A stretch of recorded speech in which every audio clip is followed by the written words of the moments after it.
हमारे तो कृष्ण कन्हैया के प्रतिनिधि के नाते से हम आप ही को प्रणाम करते हैं। हमारे लिए सौभाग्य की बात है। हेमंत खंडेलवाल जी, हमारे भाजपा के प्रभारी एमएलसी पूर्व मंत्री माननीय डॉक्टर महेंद्र सिंह जी, यहाँ के प्रभारी मंत्री श्रीमान राकेश सिंह जी, माननीय सांसद जी, माननीय विधायक जी, दूसरे विधायक जी, गुड्डू भैया जी और आप सबको प्रणाम करता हूँ। यहाँ उपस्थित 33 करोड़ देवी देवताओं को प्रणाम करता हूँ। परमात्मा की कृपा से क्या महाराज जी का ये तो वाकई ऐसा लगता महाराज जी देवलोक में आ गए, ऐसा आनंद आता, अपने आप में डूब जाता। जहाँ के कण कण में ऐसा लग रहा है कि ईश्वर का अपना प्रत्यक्ष परिचय हो रहा है। वो जो आनंद आ रहा है उसका एहसास हम सबको हो रहा है। ऐसा कहते हैं कि हमारे सच्चे ऋषि मुनि तो हमारी वनस्पति पेड़ में है और पेड़ पौधों के माध्यम से वो हम जीवन पाते हैं, लेकिन पेड़ से हम बात नहीं कर पाते। लेकिन हमारे सीधे देवात्मा जो ऋषिवंत रहते हैं, जो हमारे साधु संत रहते हैं, ये प्रत्यक्ष भगवान के माध्यम से एक तरह से भगवान का रूप हमको मिलते हैं, जिनसे संवाद करके भगवान का स्नेह पाते, आशीर्वाद पाते। और अपने महाराज जी आप आते हो तो हमको बुलाते, ये पहला राज खुला, हमको क्या मालूम आपको जल्दी बुला लेते तो हम जल्दी आ जाते। पिछली बार आए थे, महाराज जी ने एक स्थान और महाकाल का दर्शन कराया, शायद वो शिवपुरी है। आज यहाँ भी भव्य दिव्य भगवान शंकर की, भोलेनाथ की क्या प्रतिमा है और कौन कौन सी जगह कौन कौन से देवी देवता है।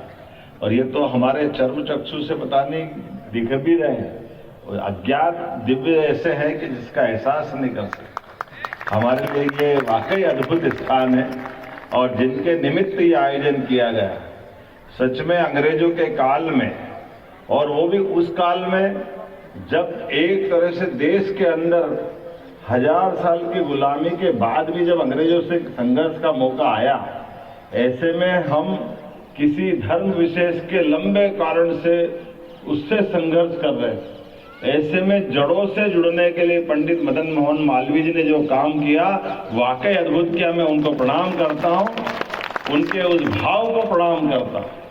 पंडित मदन मोहन मालवीय, महामना, जो महामना शब्द है वो सच्चे में चरितार्थ किया। बनारस की कीर्ति प्रसिद्धि हजारों साल से थी। अयोध्या मथुरा माया, काशी कांची अवंतिका, पुरी द्वारावतिश्चैव सप्तैते मोक्षदायिका। ऐसे हमारे बनारस के साथ हमारी सप्त मोक्षदायी नगरियां हैं। लेकिन सच में मैं मान के चलता हूं कि महामना ने न केवल आजादी के लिए कदम से कदम मिलाकर अंग्रेजों के खिलाफ संघर्ष करने में पूरे देश का नेतृत्व दिया, बल्कि देश की आजादी देखते हुए भविष्य में विश्वविद्यालय के माध्यम से देश का उत्थान हो सकता है। हमारे यहाँ विश्व गुरु की कल्पना हजारों साल से भारत के बारे में ऐसे नहीं की गई। सच में गुरु का मतलब ही अंधेरे से प्रकाश की ओर ले जाने वाला नाम गुरु होता है। हमारे लिए हजारों साल से उस नाते से जाने जाते हैं और इसलिए विश्व गुरु समूचे विश्व को सदैव प्रकाशमान मार्ग ले जा करके भारत ने सबका मार्ग प्रशस्त किया। ऐसे में महामना मालवीय ने गंगा जी के किनारे एक पवित्र काम किया और ये अद्भुत चीज है। हम सब जानते हैं कि हमारे संत वृंद अपनी साधना में, तपस्या में, अपनी बाकी साधना के साथ दूसरे प्रकार के भी आपके चिंतन चलते रहते हैं। लेकिन सच में रावतपुरा महाराज ने इस भिंड से वाकई ये जो लगन लगाई है, अलग जगाई है।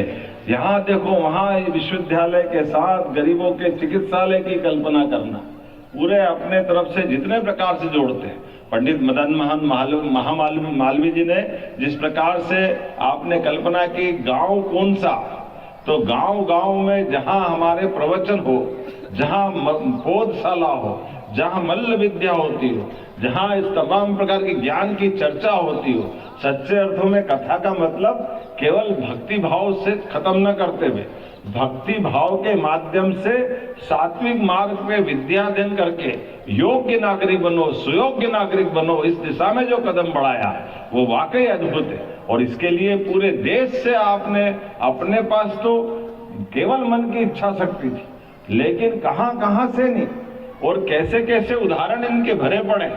हमको मालूम है हैदराबाद के नवाब के वहां गए और हैदराबाद के नवाब से वो कट्टर लीगी था, उसका मन में था ही नहीं कि वो हिंदू विश्वविद्यालय के लिए पैसा दे।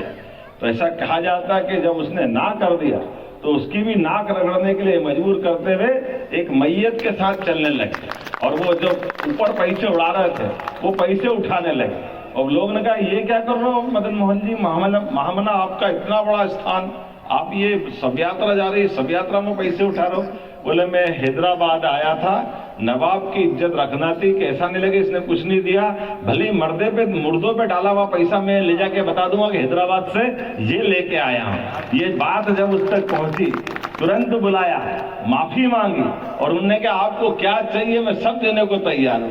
उन्होंने कहा अब जागे तो क्या जागे, अब तो देर हो गई बाबू, तुम्हारे जैसे दुनिया भर में हमारे लिए परमात्मा की कृपा से हम तो बाबा विश्वनाथ की नगरी में पवित्र काम करने का संकल्प लेके आए। और जब मंदिर तो हम शिक्षा का खड़ा करने वाले, लेकिन कोई बात नहीं, आपकी आत्मा है, आपकी भावना, तो आपका स्वागत है। एक एक व्यक्ति को कैसे चेताना, कैसे एहसास कराना, किस प्रकार से जोड़ना। आज काशी विश्व हिंदू परिषद, काशी हमारा वो हिंदू विश्वविद्यालय का जिस प्रकार से विद्यार्थी निकल करके देश और दुनिया में अपना नाम कमा रहा है, इसी प्रकार से रावतपुरा विश्वविद्यालय के लोग भी अपना नाम कमा रहे हैं। हमारे बीच में तो हमने महामना को नहीं देखा, लेकिन महाराज जी को देखा तो सब कुछ मिल गया, ऐसा लगता है, इतना आनंद आता है, इतने निश्चलता से, इतनी सरलता से। और ऐसे क्षेत्र में वास्तव में जहां गोलियों की आवाज आती हो कि महाराज जी ने अलख निरंजन करा, कैसे होगा, अपना तो दिमाग ही काम नहीं करता है। क्या दुनिया है। लेकिन आग में बाग लगाना हमने मुहावरा सुना था, लेकिन आग में बाग नहीं लगाया, आग में स्वर्गलोक बना दे, ये कौन कर सकता, केवल महाराज जी करते हैं। सच में एक बार फिर मैं आपका वंदन करता हूं, अभिनंदन करता हूं, महामना मदन मोहन मालवीय जी को स्मरण करते हुए, और मध्य प्रदेश सरकार की ओर से भी आपका वंदन अभिनंदन करता हूं। और महाराज जी, हमारी सरकार भी लगातार जन कल्याणकारी कामों में लगी हुई है और एक एक चीज वो भी करते जा रहे हैं जिसके कारण से सनातन संस्कृति भी गौरवान्वित हो और हमारा गौरवशाली अतीत। इसलिए हमारा स्लोगन भी है, विरासत से विकास की ओर। केवल विकास की बात करेंगे तो बात नहीं बनेगी, इसलिए एक एक करके वो सारे निर्णय करते जा रहे हैं। जैसे हमने हमारे सभी वाइस चांसलर के नाम, कुलपति के नाम, सर टाइम हो गया, बहुत बार हो गया, चलो जा ही रहे, तो हमने अपने कुलपतियों के नाम बदल करके उनको कुलगुरु के रूप में स्थापित किया कि हमारे वाइस चांसलर को कुलगुरु कहा जाएगा।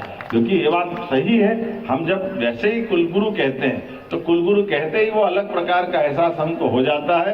ऐसी एक नहीं, भगवान कृष्ण की जहां जहां लीला हुई, प्रत्येक स्थान को भगवान कृष्ण के तीर्थ की तरह, जब द्वारका का आनंद है, मथुरा का आनंद है, तो हमारे सांदीपनी आश्रम से लेकर कृष्ण सुदामा धाम तक जहां जहां गोपाल कृष्ण की लीला हुई, उस स्थान का आनंद क्यों नहीं होना चाहिए।